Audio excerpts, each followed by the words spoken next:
હર હર મહાદેવ મિત્રો, અને આજના નવા વિડીયોમાં તમારું બધાનું સ્વાગત છે। આજે હું તમને લઈને આવ્યો છું ઉજ્જૈન મહાકાલેશ્વર મંદિરે। તો તમને મહાકાલેશ્વર મંદિરની જ્યોતિર્લિંગના પણ આજે દર્શન કરાવવામાં આવશે। જો તમે મિત્રો તમે જાણો છો કે 12 જ્યોતિર્લિંગમાંથી એક જ્યોતિર્લિંગ પણ કહેવામાં આવે છે। અને હા મિત્રો, અહીંયા એક પણ એ વાત પણ જાણવામાં આવે છે કે મહાદેવ અહીંયા પોતે જ પ્રગટ થયા હતા, એટલે જ તેની જ્યોતિર્લિંગની મહિમા પણ અપરંપાર કહેવામાં આવે છે। માટે તમે આ વિડીયોમાં ઠેઠ સુધી બન્યા રહેજો, જેથી તમને સંપૂર્ણ અહીંયા રહેવા ખાવાની પણ માહિતી બધી મળી શકશે। ક્યાં રહેવું ક્યાં નહીં તે પણ તમને મળી શકશે। માટે ચાલો મિત્રો આપણે જઈએ ઉજ્જૈન। તો હા મિત્રો, ઉજ્જૈન દર્શન કરવા માટે તમારે સૌપ્રથમ તમારે ઉજ્જૈન સ્ટેશને આવવું પડશે। જો તમને ઉજ્જૈન સ્ટેશને તમારું રેલવે ના મળે તો તમે ઇન્દોર પણ આવી શકો છો, જે ઉજ્જૈનથી 50 કિલોમીટર દૂર છે। ત્યાંથી તમે ઉજ્જૈન પહોંચી શકો છો। ત્યારબાદ મિત્ર તમે રિક્ષાથી માધ્યમથી તમે યાદવ ધર્મશાળાએ પહોંચી શકો છો। ત્યાં તમને વાત કરું તો ઉજ્જૈનથી રેલવે સ્ટેશનથી 1.9 કિલોમીટર અને મંદિરથી 200 મીટરે દૂર આવેલું છે। ત્યાંથી તમને ભારત માતાનું મંદિર પણ થોડે જ અંતરે આવેલું છે, ત્યાં તમે દર્શન પણ કરવા જઈ શકો છો। ત્યારબાદ મિત્રો તમને વાત કરું તો રૂમનું ભાડું 900થી 1200 રૂપિયા સુધીમાં લેવામાં આવે છે।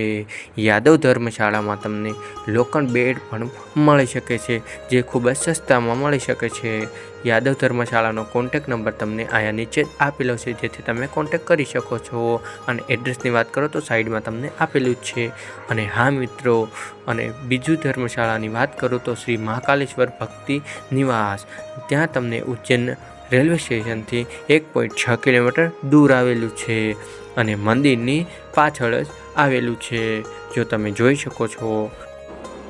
ત્યારબાદ તમે મિત્રો જો અહીંયા રૂમ ભાડાની વાત કરો તો ડબલ બેડ એસી રૂમ તમને 1300થી 1500 રૂપિયામાં મળી શકે છે, અને 4 બેડ એસી રૂમ તમને 2100થી 2500 રૂપિયામાં મળી શકે છે।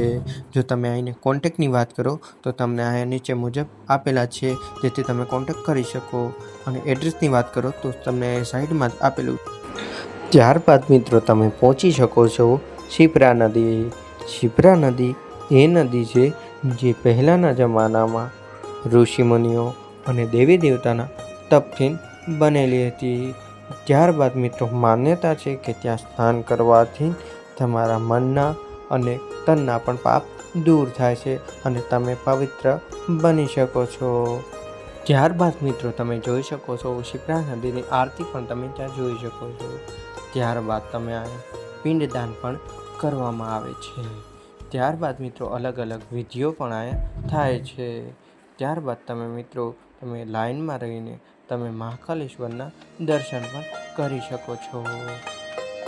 અને હા મિત્રો, તમે 250 રૂપિયામાં અહીંયા વીઆઈપી દર્શન પણ કરી શકો છો। અને જો મિત્રો તમે બેગ ફોન એવું લઈ ગયા હોય તો તમે ત્યાં જમા પણ કરાવી શકો છો, નકર તમને લાઈનમાંથી બહાર કાઢવામાં આવશે। ત્યારબાદ મિત્રો તમે લોકરમાં તમારી બધી ચીજ વસ્તુને જમા કરાવી શકો છો।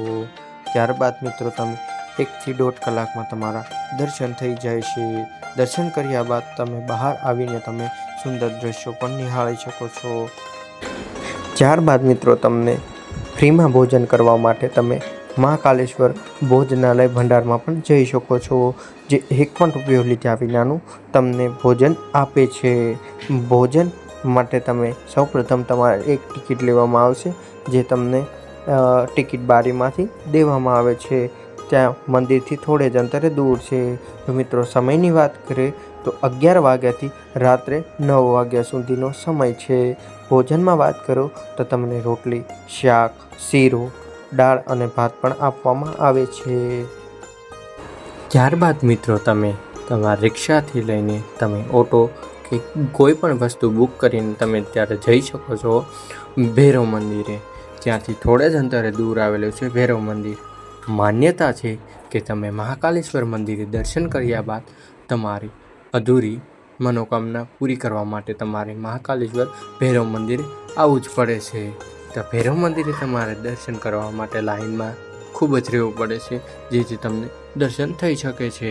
અહીંયા માન્યતા છે કે અહીંયા દારૂ પણ ચડાવવામાં આવે છે, જે તમે અંદર અત્યારે મળવાનું બંધ થઈ ગયું છે, માટે તમે અત્યારે બહારથી લઈ જઈ શકો છો. માન્યતા છે કે અહીંયા બધા ભાવિ ભક્તો દારૂ ચડાવે છે. તો મિત્રો, કેવો લાગ્યો આજનો વિડીયો સારો લાગ્યો તો અમારી ચેનલને લાઈક કરજો, શેર કરજો અને સબસ્ક્રાઈબ કરવાનું ભૂલશો નહીં. જો તમારે આવા જ વિડીયો જોવા હોય તો અમારી ચેનલને સબસ્ક્રાઈબ કરજો. તો ગાઈસ, આવા વિડીયો સપોર્ટ કરજો અને લાઈક કરજો, જેથી અમે આવા નવા વિડીયો ફરીથી બનાવી શકીએ. જો તમને આગળના પાર્ટનો વિડીયો જોતો હોય તો અમારે કોમેન્ટ જલ્દીથી કરજો. હર હર મહાદેવ મિત્રો.